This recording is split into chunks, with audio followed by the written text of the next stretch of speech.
Welcome to our presentation. Hello friends, this time the A group will present a map mapping with theme urgensi dan tantangan ketahanan nasional dan bela negara bagi Indonesia dalam membangun komitmen kreatif kebangsaan. Introduction Tag Ahmad Al-Hafidh Ibnu Rohanis, second Hamidah Ayu Azahra Sylvie Haniat Rofia, and the last Aan Maulidatul Mufidah. And the next session, the first material will be explained by Aan Maulidatul Mufidah. The second material will be explained by Ahmad Al-Hafidh Ibnu Rohanis. The third material will be explained by Hamidah Ayu Azahra. And the last material will be explained by Sylvie Haniatur Rofiah. Pertama, konsep dan urgensi ketahanan nasional. Pengertian ketahanan nasional adalah kondisi dinamis suatu bangsa yang meliputi segenap kehidupan nasional yang terintegrasi, berisi keuletan dan ketangguhan yang mengandung kemampuan mengembangkan kekuatan nasional. Yang kedua, tujuan. Yang pertama, tegaknya hukum dan ketertiban. Yang kedua, terwujudnya kesejahteraan dan kemakmuran. Yang ketiga, terselenggaranya ketahanan dan keamanan. Yang keempat, terwujudnya keadilan hukum dan sosial. Yang kelima, tempat untuk mengaktualisasikan diri. Yang ketiga, unsur. Yang pertama, ketahanan ideologi. Yang kedua, ketahanan politik. Yang ketiga, ketahanan ekonomi. Yang keempat, ketahanan sosial budaya. Yang kelima, ketahanan pertahanan keamanan. Yang keempat, ketahanan nasional untuk menghadapi 1. Ancaman, 2. Tantangan, 3. Hambatan, 4. Gangguan. Oke, aku akan membahas tentang materi selanjutnya menyambung dari materi temanku yang tadi yang mengenai konsep dan urgensi bela nasional atau bela negara. Oke, kita lihat dulu kepada konsepan yang telah saya buat. Yang pertama ada menu bela negara, yang kedua ada menu dasar hukum, yang ketiga ada urgensi. Nah, di dalam konsep dan urgensi ini aku memuat dengan 2 lagi pembagian. Yang pertama ada bela negara secara fisik dan ada bela negara secara non fisik. Oke, kita bahas satu persatu ya teman-teman. Yang pertama kita akan menemui menu bela negara. Apa sih bela negara itu? Jadi, bela negara adalah sikap atau tekad dan juga perilaku warga negara yang dilakukan secara menyeluruh, teratur serta terpadu dan juga dijiwai oleh kecintaan terhadap Negara Kesatuan Republik Indonesia atau NKRI berdasarkan Pancasila dan Undang-Undang Dasar 1945 untuk menjamin keberlangsungan hidup berbangsa. Oke, kita bergeser ke menu selanjutnya yaitu mengenai dasar hukum. Oke, nah mengenai bela negara terdapat dalam isi Undang-Undang Dasar 1945 yakni pasal 27 ayat 3 yang menyatakan bahwa semua warga negara berhak dan wajib ikut serta dalam upaya pembelaan negara. Dan yang kedua mengenai pasal 30 ayat 1 yang menyatakan bahwa tiap-tiap warga negara berhak dan wajib ikut serta dalam usaha pertahanan dan keamanan negara. Gimana sobat PKN, apakah udah paham? Oke, kita lanjut ke selanjutnya yaitu mengenai istilah urgensi. Nah, istilah urgensi ini menunjuk pada suatu yang mendorong kita untuk memaksa kita untuk diselesaikan. Dengan demikian, mengandaikan ada sesuatu masalah dan harus ditindaklanjuti seperti itu. Secara singkatnya, urgensi ini bisa berarti dengan pentingnya. Jadi urgensi adalah pentingnya sama seperti itu. Oke, lanjut ke menu selanjutnya yaitu bela negara secara fisik. Oke, menurut Undang-Undang Nomor 3 Tahun 2002 tentang Pertahanan Negara Militer, bela negara secara fisik pengertiannya lebih sempit daripada bela keikutsertaan. Warga negara dalam bela negara secara fisik dapat dilakukan dengan menjadi anggota Tentara Nasional Indonesia dan pelatihan dasar kemiliteran. Seperti itu teman-teman mengenai secara fisik. Oke. Sekarang ini pelatihan dasar kemiliteran itu diselenggarakan melalui program Rakyat Terpilih atau RATI. Meskipun konsep rakyat terlatih atau RATI itu adalah amanat dari Undang-Undang Nomor 20 Tahun 1982. Rakyat terlatih atau RATI terdiri dari berbagai unsur seperti Pertama, resimen mahasiswa atau menwa. Nah, di Yayan Tulungagung sendiri udah ada loh teman-teman mengenai resimen mahasiswa atau menwa. Jadi kalian bisa ikut ke resimen di Yayan Tulungagung. Oke, yang kedua ada perlawanan rakyat atau wanwa. Kemudian yang ketiga ada pertahanan sipil atau hansip. Nah, yang keempat ada mitra babinsa, dan yang kelima organisasi masyarakat pemuda atau OKP yang telah mengikuti pendidikan dasar militer dan lain-lain. Oke, rakyat terlatih itu mempunyai 4 fungsi, yaitu yang pertama teman-teman, ketertiban umum, perlindungan masyarakat, keamanan rakyat, dan perlawanan rakyat. Nah, kita masuk ke menu selanjutnya ya teman. Oke, kita lanjut ke menu selanjutnya, yaitu bela negara secara non fisik. Oke, sebagaimana yang telah diuraikan sebelumnya bahwa bela negara tidak harus berarti memanggul senjata menghadapi musuh teman-teman, atau bela negara yang militeristik. Nah, oke. Menurut Undang-Undang Nomor 3 Tahun 2002 tentang Pertahanan Negara, keikutsertaan warga negara dalam bela negara secara non fisik dapat diselenggarakan melalui apa saja sih Sobat PKN? Nah, untuk penyelenggaraannya kita bisa pendidikan kewarganegaraan dan pengabdian sesuai dengan profesi. Apa itu contohnya teman-teman? Jadi, pendidikan kewarganegaraan diberikan dengan maksud menanamkan semangat kebangsaan dan cinta tanah air. Seperti itu teman-teman.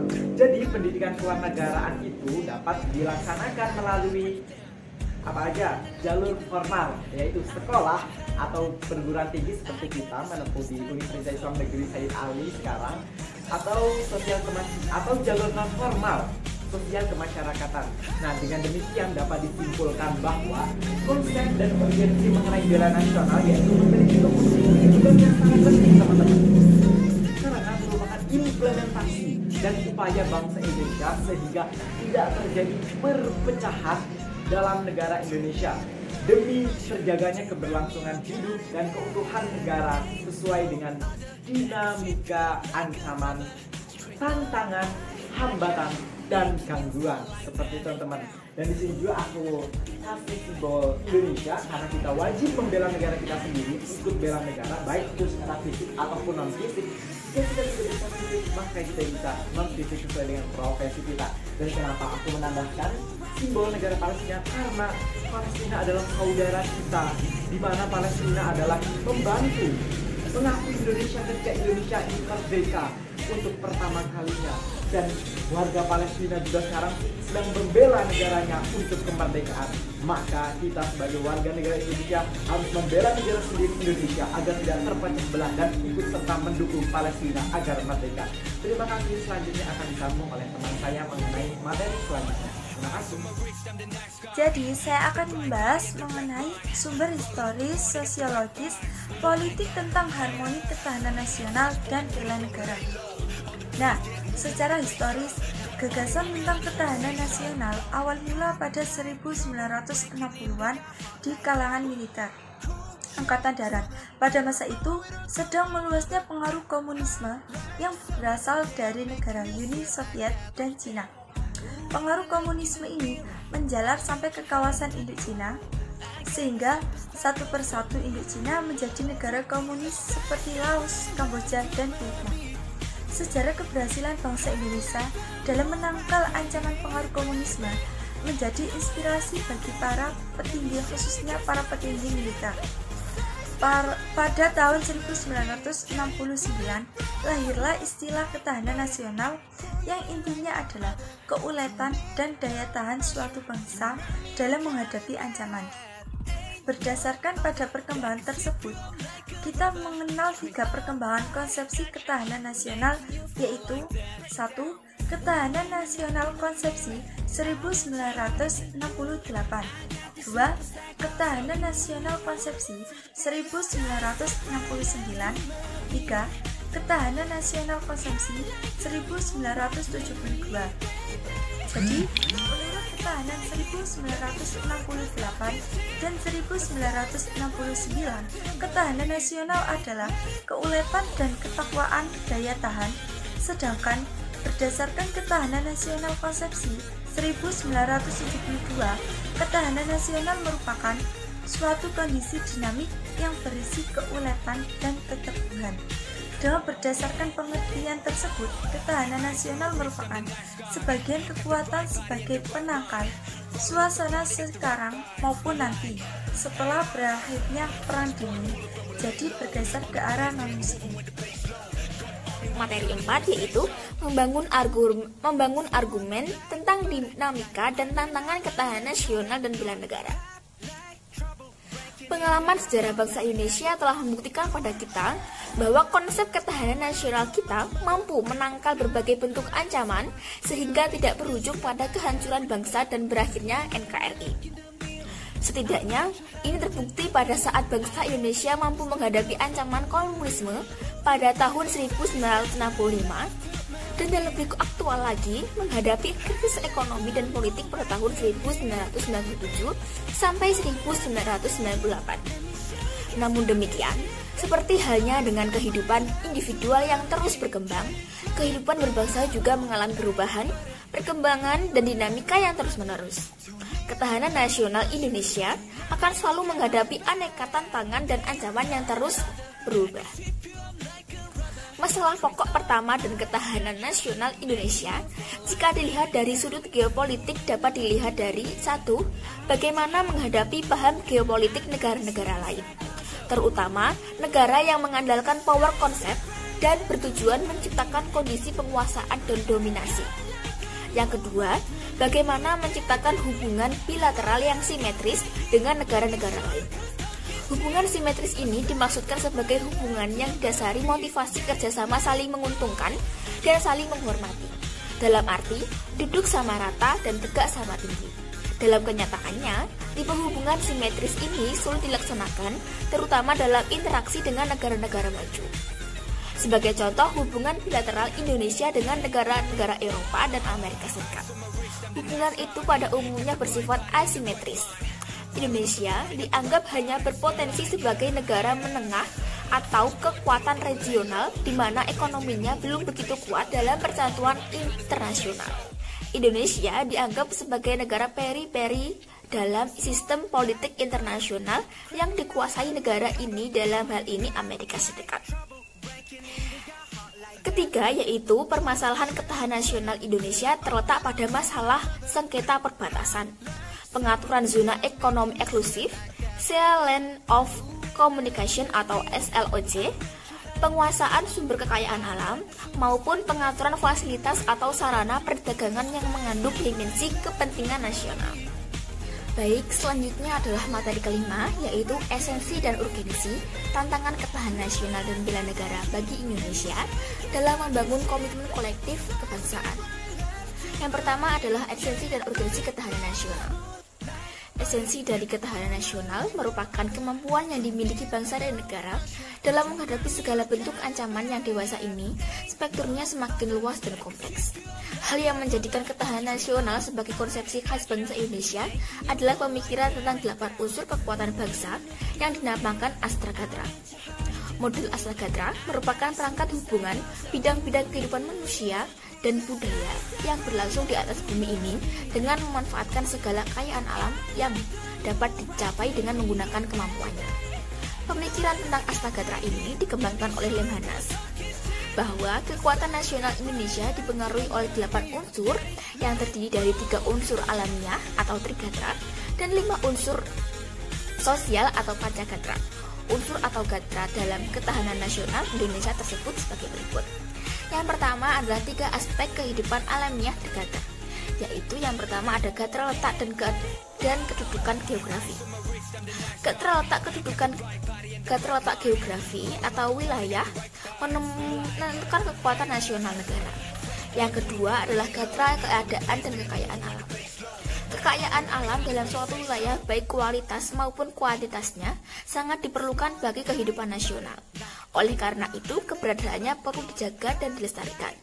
Yang ketiga adalah gatra keadaan dan kemampuan penduduk.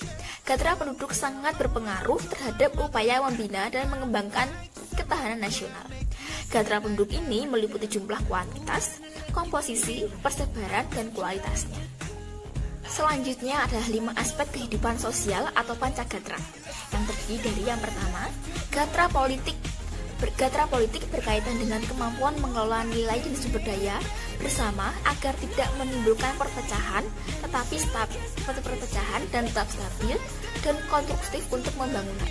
Politik yang stabil akan memberikan rasa aman serta memperoleh peraturan dan kesatuan nasional.